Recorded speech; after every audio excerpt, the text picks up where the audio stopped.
ஓம் சாந்தி. குரூப்பில் உள்ள அத்தனை மகான் ஆத்மாக்களுக்கும், அத்தனை சேவாதாரி ஆத்மாக்களுக்கும், இன்னும் பாபாவுடைய அன்பிலே மூழ்கி இருக்கக்கூடிய அத்தனை ஆத்மாக்களுக்கும், இன்னும் சொல்லப்போனால் பாபாவை நன்றாக புரிந்து கொண்டு நம்ம அவ்வக்த பாலனை மூலமாக, அவ்வக்த அந்த சஸ்டனன்ஸ் மூலமாக நாம் இப்பொழுது பாபாவை நாம் வெளிப்படுத்தி கொண்டிருக்கின்றோம், தன்னுடைய சக்திக்கு ஏற்ப. அந்த வகையில் குரூப்பில் உள்ள அத்தனை மகானாத்மாக்களுக்கும், இன்னும் பாபாவை தேடி வரக்கூடிய ஆத்மாக்களுக்கும் நம்முடைய எண்ணங்களுடைய சக்தி மூலமாக எல்லோருக்கும் வாழ்த்துக்கள். எப்படி பிரம்மா பாபா சங்கல்பத்தின் சக்தி மூலமாக நாம் எல்லாம் பிறப்பெடுத்திருக்கின்றோமோ, பெற்றெடுத்து விட்டார் அவ்வக்த பிரம்மா பாபா அவர்கள். அந்த வகையில் நாமும் கூட எப்பொழுதும் சங்கல்பம் வைத்துக்கொண்டே இருக்க வேண்டும். 33 கோடி ஆத்மாக்களை நாம் செலக்ட் பண்ண வேண்டும். சங்கல்ப சக்தி மூலமாக இன்னும் உருவெடுக்க வேண்டும். அவர்களும் பாபாவுடைய அந்த அன்பு பெற வேண்டும் என்று இன்னும் நம்ம சக்திகளை கூட்டலாம். ஸோ அதனால் எப்பொழுதுமே சங்கல்ப சக்தி வைத்துக்கொண்டே இருக்க வேண்டும். எல்லோருக்கும் வாழ்த்துக்கள். இன்னைக்கு ஒரு விசேஷமான ஒரு மகான் பிறந்தநாள் வாழ்த்துக்கள். தாதா லேக்கராஜ்.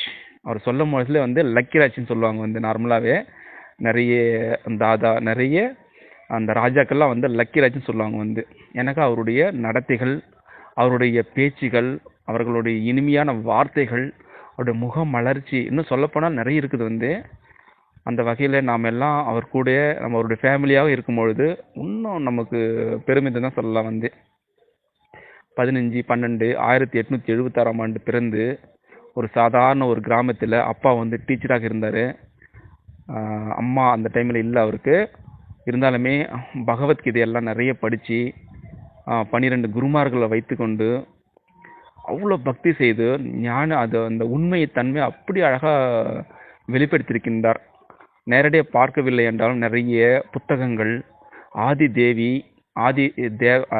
அந்த புக்கெல்லாம் படிக்கும் பொழுதெல்லாம் நிறைய புக்கெல்லாம் நான் படிச்சிருக்கேன். அப்படியே கண்ணில் தண்ணியே எனக்குலாம் இந்த கலியுகத்திற்கும் இந்த சங்கமுகத்திற்கும் இந்த ஆதிதேவ் ஒரு பிரிட்ஜியாக இருந்து எனக்குலாம் அது ஆதிதேவம் மட்டும் நான் படிக்கலைன்னா இவ்வளோ பாபாவும் நான் பிடிச்சிருக்க முடியாதுன்னு சொல்லலாம்.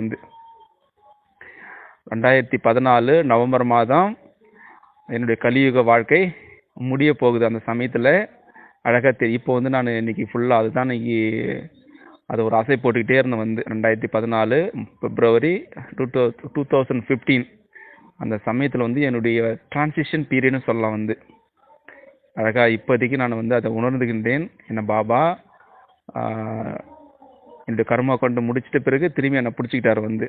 எப்படி அந்த குரங்கு யாராவது வழியில் போனாக்கா அவங்க எப்படா காலி பண்ணுவாங்க அப்படின்னு சொல்லிட்டு அந்த குரங்கு வெயிட் பண்ணியிருக்கான். அப்படி கொஞ்சம் அந்த விழிப்பு இல்லாமல் இருந்தாலும் அந்த வாங்கிய பொருள்கள் எல்லாம் டக்குன்னு பிடுங்கி போய்டும். அதுபோல் இந்த பீரியட் 2014 அந்த நவம்பர் டு 2015 பிப்ரவரி இதனுடைய டிரான்சிஷன் பீரியட் அழகாக சொல்லலாம். ஒரு மகத்தான மகானாத்மா அவருடைய சங்கல்ப சக்தியின் மூலமாக அவரை நான் பார்க்கல, என்னை அவர் பார்க்கல, ஆனால் அந்த சங்கல்ப சக்தி மூலமாக என்னை தேர்ந்தெடுத்து விட்டார். அப்படி தான் சொல்ல முடியும். அந்த வகையில் அவர் மூலமாக இப்போ நான் தலை நடந்து நான் மட்டும் கிடையாது, எல்லா பிகேங்களும் சரி, ஒரு தலை நிமிர்ந்து ஒரு தகுதியான ஒரு அந்த பூமியில் வாழக்கூடிய ஒரு நிலைமைக்கு இருக்குன்னா பிரம்மா பாபா அவர்கள் தன்னை தியாகம் செய்து, தன்னுடைய வாழ்க்கையை தியாகம் செய்து அர்ப்பணித்து, சிவபாபா புரிந்து கொண்டு எல்லாவற்றையும் தியாகம் செய்தார். தான் குடும்பம் மட்டும் கிடையாது, எவ்வளோ விஷயம் இருக்குது. தியாகம் சொல்ல நாட் ஒன்லி பாடி, அந்த உடல் மன பொருள் மட்டும் கிடையாது, நிறைய தியாகம் செய்திருந்தார். அது புத்தகத்தை படிக்கும் பொழுதெல்லாம் அந்த உண்மைத்தன்மையை எல்லா ராஜாக்கள் எல்லாம் நீ இந்த பூமியில் ஏன் நீங்கள் ஒரு கடவுளை ஒன்று இங்கே செலக்ட் பண்ணாரு அப்படின்னு சொல்லிட்டு சொல்லுவாங்க நிறைய ராஜாக்கள்லாம். ஏன்னா அவருடைய ஞானம் அப்படி இருக்குது.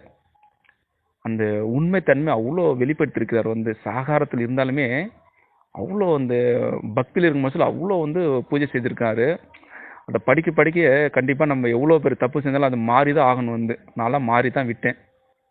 ஒரு தடவை மகாராணா பூபால் சிங் ஒரு ஜெய்ப்பூரில் ஒரு நடந்த விஷயம். அப்போ அவர் பார்க்க போயிருக்காரு வந்து. அந்த மகாராணா பூபால் சிங் வந்து கை கால் வராத படுத்துட்டு இருக்காரு. அவர் பார்க்க போயிருக்காரு வந்து தாதா லேக்கராஜ், நம்முடைய அவ்யக்த பிரம்ம பாபா அவர்கள். அப்போ வந்து அவங்களுடைய பையன் வந்து பூபால் சிங் வந்து என்ன சொல்லியிருக்காரு, அவர் கூட போயிட்டு அவர் அதாவது தாதா லேக்கராஜ் தோள்பட்டில் வந்து சாஞ்சிக்கிட்டு கொஞ்சம் கண்ணில் தண்ணி வரா மாதிரி இருந்துக்கிட்டு, கடவுளை ஒன்று வந்து இங்கே உன்னை தான் ராஜாவை ஆக்கியிருக்கணும், உன்னை இங்கே படைச்சிட்டாரு அப்படின்னு சொல்லிட்டு அழுதுகிட்டே சொல்லியிருந்தார் வந்து.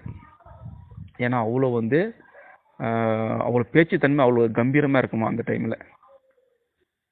நீ வந்து எங்கள் அப்பா கூட நீ கொஞ்ச நாள் தங்கிட்டு போ கொஞ்சம் அப்படின்னு சொல்லிட்டு அவருக்கு கேட்பாராம் வந்து. ஏன்னா அவரோட பேச்சில் வந்து அவருடைய உடம்பு சரியாக மாறிடுமா வந்து. ஸோ அதுபோல் அவருடைய பேச்சு வார்த்தைகள் அதை படிக்கும்பொழுது அப்படியே இருந்தது. இதுபோல் இதுமாரி நிறைய விஷயங்களை வந்து அந்த லௌகிக விஷயங்கள்லாம் நான் நிறைய படிச்சிருக்கிறேன் வந்து. இதெல்லாம் வந்து நிறைய மகான் ஆத்மாக்கள் அவருடைய தாதா, அதாவது பிரம்மா பாபாவுடைய நாராயண் தாதா இருக்காரு. அவருடைய பையன் வந்து மனோஜ் கிருப்பாலன்னு சொல்லுவாங்க வந்து. அவர் என்னுடைய ஃபேஸ்புக்கில் அக்கௌண்ட் இருக்காரு. அவர் பர்சனல் விஷயம் அவர் கூட என்ன சிட் சாட் பண்ணது நிறைய விஷயம் ஷேர் பண்ணிக்கிறாரு. அதெல்லாம் வந்து அவர் மூலயமா நான் நிறைய தெரிஞ்சுக்கிட்டேன். நிறைய நான் மாறிட்டேன். அதை படிக்க படிக்க நிறைய புத்தகத்தெல்லாம் படித்தேன். அம்மாவுடைய புத்தகத்தை எல்லாம் நிறைய புக்கு படிக்க படிக்க எனக்கு என்னோட சம்ஸ்காரம் மாறிட்டுன்னு சொல்லலாம் வந்து அவ்யக்த பாலனை மூலமாக. அந்த ஒரு மகான் தன்மை கூட நம்ம குடும்பத்தில் வாழுறோம். நமக்கு நிறைய ஆசைகள்லாம் இருந்தது. அவர் படிக்கக்கூடிய தியாகம், அவருடைய பார்க்கும்பொழுது அந்த புத்தகம் படிக்கும்போதுல ஒரு எல்லாமே மறக்கும் வந்து. ஒரு தடவை வந்த புதுசில் எனக்கு வந்து 2015 மார்ச் நினைக்கிறேன், மார்ச் ஏப்ரல் நினைக்கிறேன். அப்போ வந்து எங்கள் சென்டரில் கொடுத்தாங்க புக்கு, ஆதி தேவ் புக்கு. இதை படித்து எனக்கு கொடுத்துட்டு சொல்லிட்டு அந்த சென்டரில் இருக்கக்கூடிய மாதாஜி சொன்னாங்க. அந்த புக்கு நான் இப்போ ஊருக்கு வரக்கூடிய சமயத்தில் அந்த புக்கு படித்தேன். எப்படி நான் ஊருக்கு வந்து ஊருக்கு பெங்களூரு திருவண்ணாமலை வர்றதுக்கு அந்த புக்கு எப்படி தான் படித்து முடிச்சுனே தெரில வந்து. பாதி புக்கு படித்து முடிச்சிட்டேன் வந்து. அதுக்குள்ளே மூழ்கிட்டேன் வந்து. நெக்ஸ்ட் என்ன அப்படி தான் இருக்கு அந்த புத்தகத்தில். அந்த ஒரு தாகத்தை எனக்கு வந்து அப்படியே தீர்த்துச்சு அந்த ஆதிதேவ் புக்கு. அப்புறமா நான் வீட்டுக்கு வந்துட்டு அந்த டைம் ஏதோ ஒரு ப்ரோக்ராம் நினைக்கிறேன், கோயில் கும்பாபிஷேகம். அப்போ எல்லாருமே போயிருந்தாங்க வீட்டில் இருந்து எல்லாருமே. எனக்கு அந்த புத்தகத்தில் படிக்க இன்னும் நெக்ஸ்ட் என்ன பண்ணும்போது அப்படின்னு சொல்லிட்டு அதை சொல்ல எனக்கு அந்த ரொம்ப ஈடுபாடு ஆயிடுச்சு எனக்கு. அப்போ அந்த கும்பாபிஷேகம் நான் வரல அப்படின்னு சொல்லிட்டு நான் நின்றுட்டேன். அப்புறமா நான் ஊர் கிளம்பிட்டேன். திரும்பி அந்த புக்கு நான் படிக்க ஆரம்பித்தேன். ஆதிதேவ் புக்கு இன்ஸ்பிரேஷனாக இருந்தது எனக்கு அந்த புத்தகம் வந்து. எனக்கு அந்த டைமில் வந்து நம்பிக்கை இல்லாமல் இருந்தது. அந்த டைமில் 2015 அந்த பீரியட்லாம். அப்போல்லாம் இந்த புத்தகம் வந்து எனக்கு கை கொடுத்துச்சு. அவ்யக்த பாலனை மூலமாக பிரம்ம பாபா என்னுடைய வாழ்க்கையை வந்து தத்தெடுத்து, நான் பல தடவை நான் விலக போகிறது பிளான் பண்ணேன் பிரம்மகுமார் தான். ஆனால் என்னை பாபா விடவே இல்லை வெளியே. பல சுச்சுவேஷன்லாம் எனக்கு வந்தது. பட் ஆனால் அவர் வந்து என்னை கைப்பிடித்து இந்த இயக்கியத்தில் வந்து இன்னைக்கு நான் வந்து ஒரு அழகான ஒரு சேவாதிரியை நான் வச்சுருக்காரு. நிமித்தமாக ட்ரஸ்டியாக வச்சுருக்கிறார் வந்து. இது எல்லாமே வந்து அவ்யக்த பாப்தாதா அவர்கள் மட்டும்தான். அவர் மேலே ரொம்ப ஈடுபாடு இருந்தது, ஈடுபாடு இருக்குது இப்போ கூட வந்து. எழுந்த உடனே அவருடைய முகத்தில் தான் முழிக்கிறேன், எழுந்த உடனே ஆடியோ போடுகின்றேன், எழுந்த உடனே அவர் முகத்தில் தான் முழிக்கிறேன். இதை விட என்ன பாக்கியம் நமக்கு? எனக்கு குறிப்பாக இதுவரை நிறைய பிக்கைகள் அனுபவம் செய்து கொண்டிருக்கின்றார்கள். ஸோ இதுபோல் சொல்லிக்கிட்டே போகலாம் வந்து விஷயம் வந்து. அவருக்கு தெரியும் வந்து யார் யாருக்கு எப்படி கொடுக்கணும், என்னென்ன கொடுக்கணும். அதுபோல் இப்படியெல்லாம் வந்து எனக்கு பாபா ஒரு அவ்யக்த பாலனை மூலமாக கொடுக்க என்ன ஒரு ஆச்சரியமாக இருக்குது வந்து. இப்பொழுது சேவாதாரி இந்த யூடியூப் கூட ஒரு பண்ண 2018 ஆரம்பித்தது. ஆக்சுவலாக அது எப்படி ஸ்டார்ட் பண்ணணும், எப்படி என்ன நடக்குது எனக்கு தெரியாது வந்து. இப்போ கூட என்ன நடக்குதுன்னு தெரியுது எனக்கு வந்து. அதில் எல்லாமே அவர் தான் பூந்து விளையாடுறாரு வந்து. இந்த யூடியூப் சேவை எல்லாமே வந்து நிறைய ஆத்மாக்களை, புது ஆத்மாக்களை, பழைய ஆத்மாக்களை நிறைய பேர் இதனால் நான் பழகக்கூடிய வாய்ப்பு எனக்கு கிடைச்சிருக்கு. நிறைய அந்த அன்புன்ற என்ற ஒரு கைட்டில் வந்து நான் கட்டி போட்டிருக்காரு. நிறைய 30 வருஷம் பிகே கூட நான் சேவை பண்ணியிருக்கேன். அதே ஒரு வருஷம் பிகே கூட நான் சேவை பண்ணுறேன். ஸோ இது போல் நிறைய விசேஷம். அப்புறம் வந்து ஃபேஸ்புக்கில் வந்து ஒரு பாபாவுடைய சேவைக்காக அந்த ஃபேஸ்புக் உருவாக்குனது. அதில் நிறைய பிகேக்கு பெனிஃபிட் ஆகுறாங்க. இது போல் நிறைய பாபா வந்து அவ்யக்த பாலனை மூலமாக சேவை கொடுக்கின்றார். இதை விட எனக்கு என்ன பாக்கியம் கொடுக்க வேண்டும்? அவர் மூலமாக அந்த ஒரு சங்கல்பத்தின் மூலமாக எவ்வளோ ஒரு இப்போ இன்னைக்கு நான் ரோட்டில் நடக்கிறேன்னா அந்த ஒரு பெருமிதத்தை ஆன்மீக பெருமிதத்தில் நடக்கிறேன் வந்து. இவ்வளோ நாள் வாழ்ந்தது வந்து ஒரு ஜீரோவான வாழ்க்கை. 35 வயசுக்கு முன்னாடி வந்து வாழ்ந்த வாழ்க்கை வந்து ஒரு ஜீரோவான வாழ்க்கை. எதுக்குமே வாழ்ந்தது ஓகே தான். பட் எதுக்காக வாழறோம், எதுக்காக நாம் பிறந்தோம், கடவுள்னா யாரு, நான் யார் முதலில், என்னுடைய சொந்த பந்தங்கள் யாரு, இந்த ஊர் மக்கள் யாரு, இந்த உலகத்தில் உள்ள யாரு அப்படின்ற ஒரு குடும்பமாக என்னை பார்க்க வைத்தது இந்த ராஜயோகத்தின் மூலமாக. பரமாத்மா பிரம்மா அதாவது தாதா லேக்ராஜ் மூலமாக என்னை உருவெடுத்து இன்னைக்கு வந்து நல்ல நல்ல நண்பர்கள் கிடைத்திருக்கின்றார்கள். நல்ல நல்ல நிறைய அந்த ஆன்மீக நண்பர்கள் வந்து விலை மதிக்க முடியாத நண்பர்கள்லாம் கிடைத்திருக்கின்றார்கள். அந்த லௌகிகோடைய ஃப்ரெண்டுக்கும் இந்த ஃப்ரெண்டுக்கும் ரொம்ப ரொம்ப ரொம்ப வித்தியாசமாக இருந்தது இருக்கிறது. இது போல் நிறைய சொல்லிட்டு போகலாம் வந்து. நிறைய நான் என்னென்ன பாபாவோட சங்கல்பத்தனோ இவர்களை பார்க்க வேண்டும், இந்த சீனியர் பிரதர் நான் பார்க்க வேண்டும், அப்படியே உடனடியாக நான் ரெடி பண்ணி கொடுப்பாரு வந்து. அதுதான் ஒரு ஸ்பெஷாலிட்டிங்க. நான் என்னென்ன எப்படி இருக்கணும், அந்த கர்ம தத்துவத்தை பற்றி அழகாக சொல்லி கொடுத்துருக்காரு வந்து. அந்த விஷயம் வந்து இன்னும் கூட மறக்க முடியாது வந்து. தாதா அந்த ஆதிதேவ படிக்கும் போதுல நான் எல்லாருமே நான் பார்க்கணும் அப்படின்னு சொல்லிட்டு சொன்னேன். அடுத்த 6 மாதத்தில் வந்து என்னை ரெடி பண்ணி மதுபனுக்கு கூட்டின்னு போயிட்டு எல்லாரையும் பார்க்க வச்சார். எல்லா மகானாத்மாக்களையும் நான் பார்த்தேன் வந்து. உஷா பேக்கன் பார்த்தேன். அவங்க அதுக்கு முன்னாடி நான் அவங்களுடைய கிளாஸ்லாம் கேட்டேன். அவங்களாம் பார்க்கணும்னு சொன்ன எல்லாத்தையும் என்னை பூர்த்தி செய்தார் வந்து.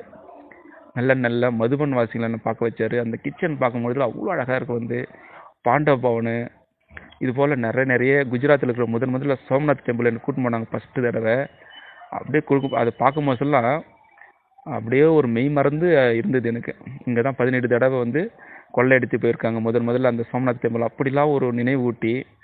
அதே போல் பபுல்நாத் மும்பையில் 2 தடவை என்னை பார்க்க வைத்தாருங்க. அடிக்கடி அங்கே பாபா அங்கே போவாராம் வந்து. அவருக்கு அங்கே தான் சாட்சாத்காரம் கிடைத்ததுன்னு சொல்லுவாங்க வந்து. அங்கெல்லாம் அவர் காலடி பட்டிருக்குது, நானும் அவரை ஃபாலோ பண்ணுறேன் அப்படின்னு அந்த ஒரு குஷி எனக்கு கொடுத்தாரு வந்து அந்த அவ்யக்த பாலனை மூலமாக. இது போல் நல்ல ஃப்ரெண்டுங்க எனக்கு வந்து சின்ன விஷயத்துக்குலாம் நிறைய ஹெல்ப் பண்ணியிருந்தாங்க. அதை நான் வந்து கெட்டியமாக பயன்படுத்தி அதை துஷ்பிரயோகம் பண்ணாமல் அதை வந்து அது சேவையில் பயன்படுத்தி, அது லௌகிக விஷயமா இருந்தாலும் சரி அலௌகிக விஷயமா இருந்தாலும் சரி, ஏதோ ஒரு நண்பர்கள் சொன்னாலுமே அதை நான் உள்வாங்கி கொண்டு அது எப்பயாவது நான் சமயம் பார்த்து நான் சேவையில் பயன்படுத்தி கொள்ளுவேன் அந்த ஒரு மெசேஜை வந்து. இது போல் அவருடைய நல்ல வார்த்தைகளை அந்த நேர்மறையான எண்ணங்கள் நிறைய நான் வந்து உருவாக்கி விட்டேன். வரும் கொஞ்சம் நெகட்டிவ்னா ஒரு 10% நெகட்டிவ் வரும் சம்டைம்ஸ். பட் அடுத்த நிமிடமே நான் மறந்து விடுவேன். பாபாவுடைய சேவையில் இருக்கிறதுனால அதில் மேக்சிமம் 90% வந்து நான் பாசிட்டிவ் எண்ணங்கள் நிறைய வைத்து கொண்டு விட்டேன் இப்பொழுது. ஏன்னா பிரம்ம பாபா அந்த சங்கல்ப சக்தி மூலமாக நான் இப்பொழுது லௌகிகத்தில் இருக்கும்பொழுது ஃபுல்லாக 100% நெகட்டிவ், அதாவது எதிர்மறை எண்ணங்கள் தான் நிறைய இருக்கும் வந்து. இங்கே வந்து 90% கொண்டு வந்திருக்கிறேன். காரணம் முரளி, அமிர்த வேலை, நல்ல நண்பர்கள், இது போல் நிறைய எனக்கு அமைஞ்சது எல்லாமே வந்து பாசிட்டிவாக எனக்கு அமைச்சு கொடுத்தாரு பாபா வந்து. இது போல் நிறைய சொல்லலாம் வந்து. சொல்லிட்டு போனால் கூட வந்து மை இருக்காது வந்து, பேனா இருக்காது, எல்லாமே காலி ஆகிடும் வந்து. இது போல் வந்து அந்த ஒரு சங்கல்ப சக்தி மூலம் தான் பாபா சொல்லுவார் வந்து. அந்த சங்கல்பத்தை வந்து நீங்கள் கரெக்டாக பயன்படுத்திக்கங்க. அதுபோல் எனக்கு வந்து அந்த ஆன்மீகத்தில் இப்போ வந்து குஷியாக நான் சேவை செய்யறதுக்குன்னா காரணம் அவருடைய துணை இருக்குது வந்து. இப்பொழுது பாப்தாதா அவருடைய துணை இருக்குது. துணை இல்லாமல் கண்டிப்பாக இந்த யூடியூப் சேவை சரி, இந்த எல்லாமே சேவை சரி வந்து என்னால் பேலன்ஸ் பண்ண முடியாது வந்து. லௌகிகத்தில் நான் அவ்வளோ டைட்டான ஷெட்யூல் இருக்குது எனக்குலாம் வந்து. பட் அதையும் எனக்கு மீறி பாபா இந்தமாரி சேவை கொடுக்குறாங்க. அதையும் நான் கரெக்டாக பயன்படுத்தி ரெண்டுமே நான் பேலன்ஸ் பண்ணிக்கிட்டு இந்த ஆன்மீக வாழ்க்கையில் பயணித்து கொண்டிருக்கின்றேன். காரணம் பாப்தாதா அவர்கள் இப்பொழுதும் கூட என் கூட வந்து துணையாக இருந்து கொண்டிருக்கின்றார். நான் தவறினாலும் எனக்கு வந்து கைப்பிடிச்சி வா உள்ள குழந்தை வா என்று சொல்லிட்டு ஒரு அன்பு மரியாதை கொடுத்து அந்த முரளி மூலமாக அதில் நான் கேட்ச் பண்ணிக்கிட்டு என்னுடைய ஆன்மீக பயணத்தில் நான் வந்து பயணித்து கொண்டிருக்கின்றேன். இது போல் நிறைய விஷயம் சொல்லலாம் வந்து. அந்த கர்ம தத்துவம்னா என்ன, அதுக்கு முன்னாடி எப்படி இருந்தது லௌகிகத்தில், இப்போ எப்படி இருக்கிற, எவ்வளோ மாற்றங்கள் என்னை மாற்றி விட்டார் இந்த ஆன்மீக. அதுக்கு முன்னாடிலாம் வந்து மேபி 2015 நினைக்கிறேன், பாபா ரூமில் போகிறதுக்கு கூட என்னால் வந்து மனசு வரல. காரணம் அதாவது எதிர்மறை எண்ணங்கள், நிறைய தப்புகள் நடந்திருக்கின்றது. அதனால் உள்ளே போகிறதுக்கு அவ்வளோ பயப்படுவேன். ஆனால் இப்போ வந்து அவருடைய அன்பு கடலில், அவருடைய தாலாட்டில் நான் விளையாடி கொண்டிருக்கின்றேன். எந்த ஒரு பயம் கிடையாது. கடவுள் கூட நான் விளையாடுறேன். போக வைக்கப்பது என்ன ஒரு வித்தியாசமான ஒரு அலௌகிக்க லைஃப் வந்து. எப்பொழுதுமே நான் இப்போ கூட சரி வந்து நான் தனியாக இல்லை என்று தான் நினைப்பேன். எப்பொழுதுமே என் கூடவே இருக்கிறார். அப்படிதான் வந்து எப்பொழுதுமே என் தலையில் வந்து அவருடைய அந்த சொரூபத்தினுடைய இருக்கும். ஒரு முரளி கூட சொல்லியிருப்பார் வந்து, நீ மதுபன் வரும்பொழுது நீ தனியாக வரலன்னு நினைக்கக்கூடாது. நீ வந்து உன் கூடவே தோளில் வச்சுக்கிட்டு வாங்க, எந்த ஒரு வெயிட்டும் வராது.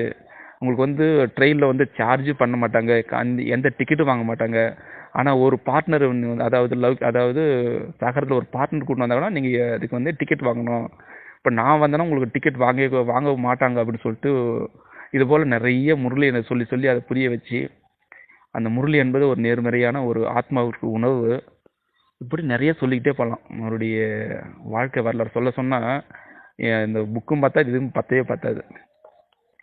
நிறைய பிரம்மபாபா, சிவபாபா, மம்மா இவர் நிறைய என்னுடைய ஆன்மீகத்திற்கு நிறைய உதவி புரிந்தார்கள். அதே போல் சாகாரத்திலும் சரி நிறைய ஆத்மாக்கள் எனக்கு, அது மாதாஜி இருந்தாலும் சரி, சகோதரி இருந்தாலும் சரி, நிறைய எனக்கு வந்து திருவண்ணாமலை உமா சிஸ்டர் நிறைய எனக்கு வந்து நிறைய ஹெல்ப் பண்ணியிருக்காங்க. மறக்க முடியாது. எல்லாருமே வந்து ஞானத்தை கேட்கறதுக்காக பெங்களூர்லேருந்து வந்திருக்கு. நான் வந்து புதுசில் வந்து திருவண்ணாமலை கேட்டுட்டு அந்த முரளி போவேன். அவ்வளோ அந்த ஞானத்து மேலே அவ்வளோ தாகமாக இருந்தது எனக்கு. இது எல்லாமே பாபா தான் செய்ய வைத்தார் என்று இப்பொழுது நன்றாக புரிந்து விட்டது எனக்கு. ஸோ இந்த வாய்ப்பை ஏற்படுத்தி கொடுத்திய அவ்யக்த பாப்தாதா அவர்களுக்கும் எல்லா பரிவாரங்களுக்கும் நன்றிகளை சொல்லிக்கொண்டு விடைபெறுகின்றேன். எல்லோருக்கும் ஓம் சாந்தி. மீண்டும் நாளை காலை சந்திக்கலாம் அவ்யக்த பரிசா ராஜ்யத்தில். அதே போல் என்னுடைய ஆன்மீக வாழ்க்கைக்கு முக்கியமாக இருப்பது பெங்களூரில் உள்ள ராஜேஸ்வரி சிஸ்டர் அவர்கள் எப்பயுமே பணிவு தன்மையாக இருந்து என்னை வழிநடத்தி கொண்டிருக்கின்றார். இப்பொழுதும் சரி வந்து ஸோ இதுபோல் நிறைய பரிவாரங்கள் எனக்கு இன்னும் உதவிகரமாக இருக்கின்றது. ஓம் சாந்தி.